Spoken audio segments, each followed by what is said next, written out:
Ladies and gentlemen, boys and girls, what is up? The King of Lightning here today, bringing you guys and gals Nanatsu no Taizai, the 7 Deadly Sins, episodes 8 and 9 review. Now, I think, because I forget sometimes, if it's on Crunchyroll, I'll put it in the box below. If not, then you're on your own. Now, these episodes are basically the wrapping up of the City of the Dead, and then going on to a whole new... Actually, there's a whole new plot purpose now, which is to apparently recover the sacred treasures of the 7 Deadly Sins. And apparently, when they have their sacred treasures, they're fucking beastly. Meliodas, apparently in the past, wiped out an entire fucking country. I'm like, whoa, this hole was fucking huge. Yo, Meliodas ain't no bitch. Oh, man. I mean, again, like, it's weird because the dude is plush, man. He's fucking portly, but he's beastly. He's beastly as fuck. Also, we get to find out what happened specifically in the past between Ban and the individual known as Elaine, who was guarding the Fountain of Youth in the Fairy Forest. And we find out what happened specifically.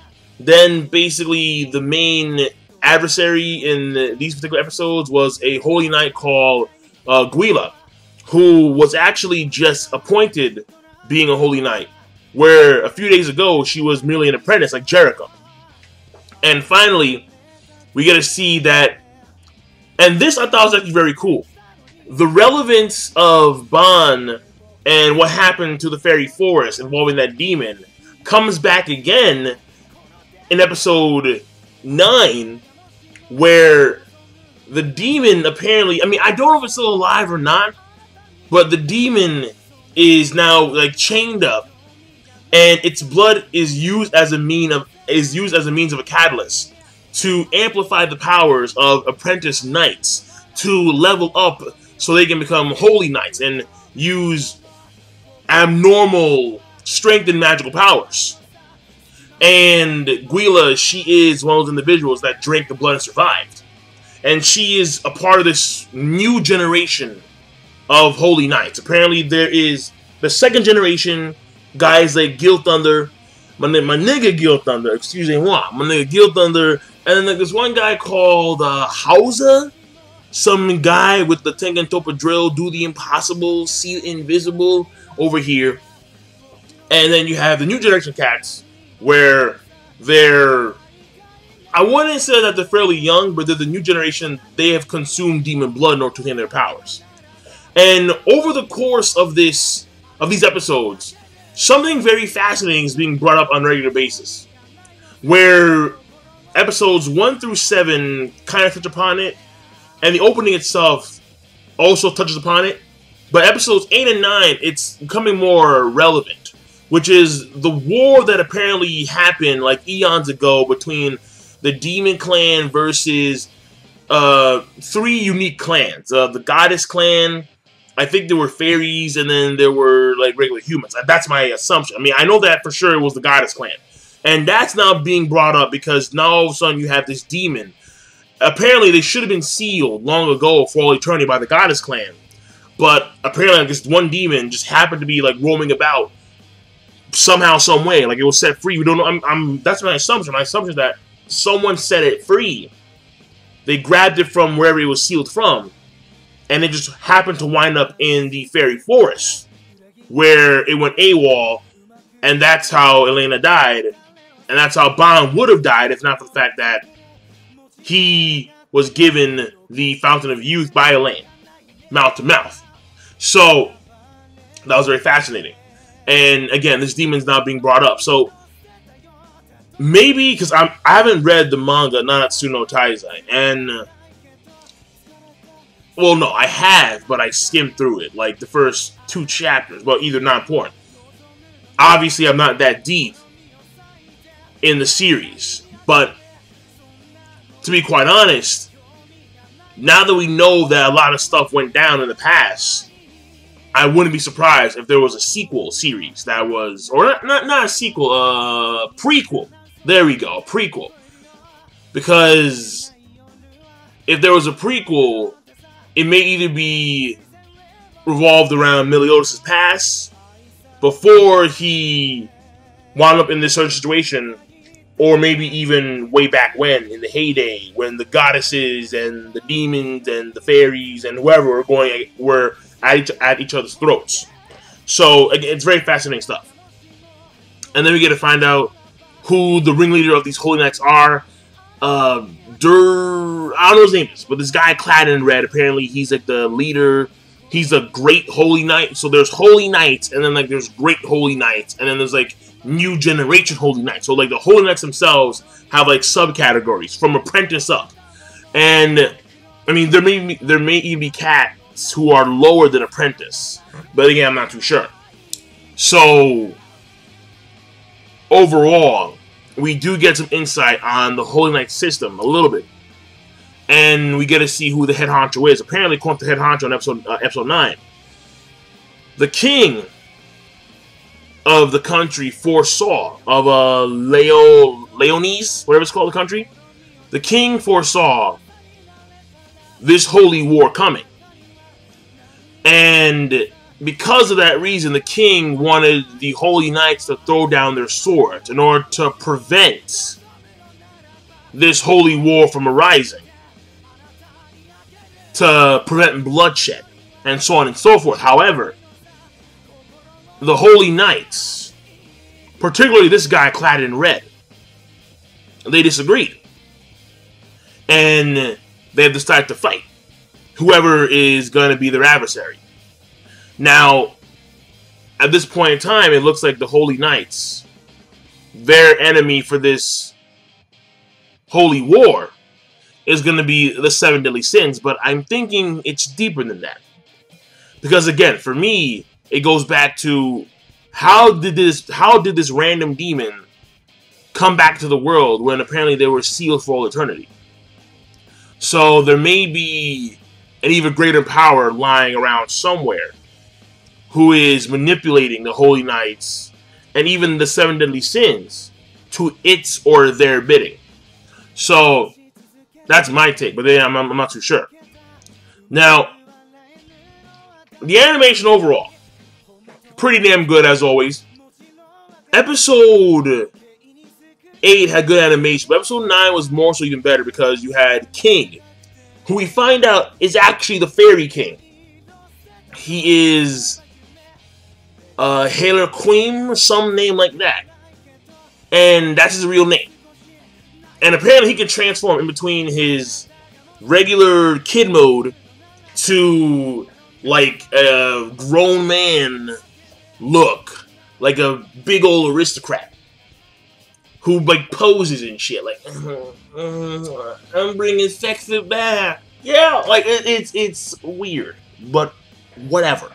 Point here is that he can transform in and out. And he does so for mainly comedic purposes and also to greet royalty as they should be greeted, whether it's a king, queen, princess, prince, whatever. So that was fascinating. But seeing him actually go ham against Guila was pretty cool.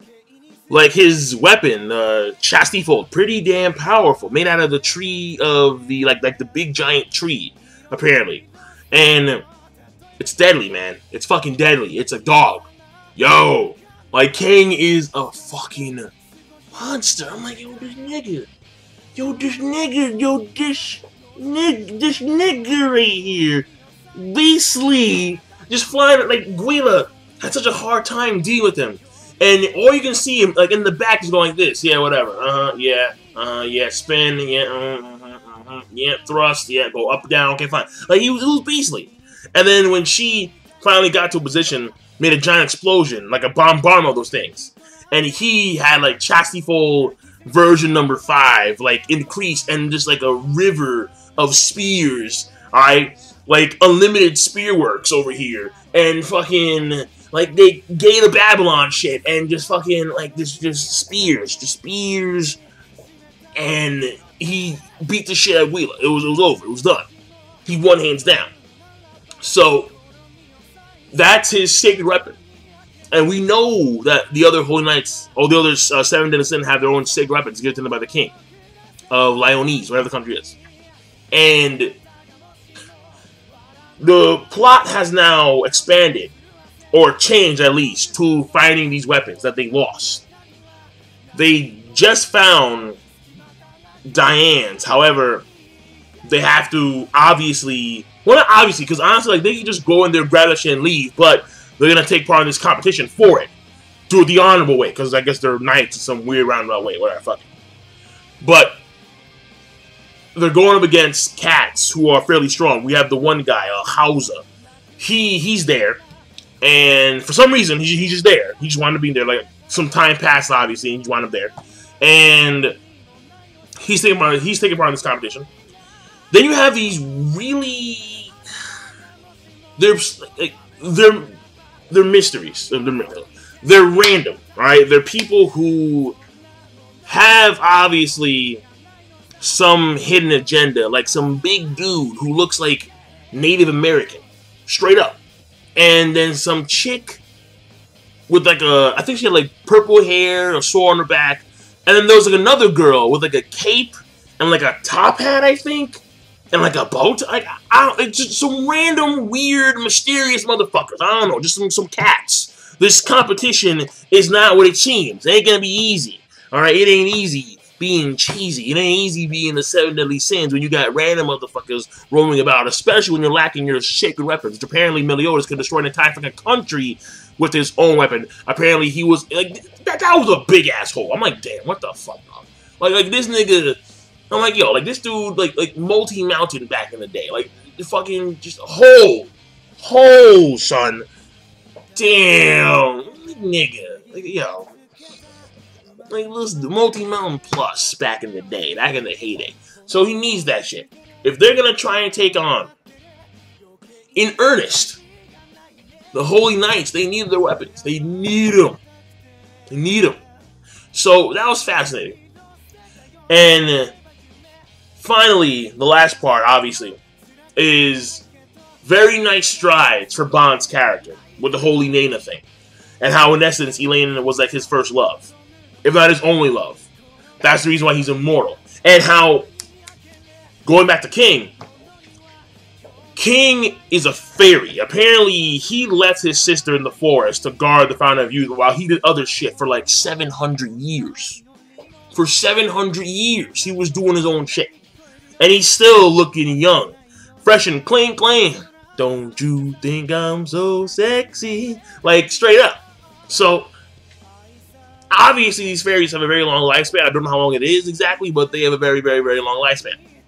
And seeing how Bond, like the way he goes about it, he cares, obviously, but he cares like a very cool, almost Shishomaru-like way. And it's actually very, I like that. So, he's funny, he's quirky, he has his moments, like for example, he sees King transform into his former state on the fly, shocked, what the fuck, and you have Meliodas, oh, his clothes change, not the fucking point. But at the same time, when he does care, he cares in a very Shishomaru-like way, because that's the best way I can explain it. Like, he cares, but passively, but he cares a lot. So, it is what it is. Like, you know, like, I'm gonna go and meet Elaine. And I'm gonna say one thing to her. Because I didn't get the chance to say it before she died. I'll make you mine. Walk away, not a big deal. Like, alright, Mr. Suave, right? Like, this guy, like, in all honesty, his name should be Fabie. Or some shit like that. I mean, suave, cool. In all honesty, he should be, like, in a freaking Dos Equis commercial. Like, no joke.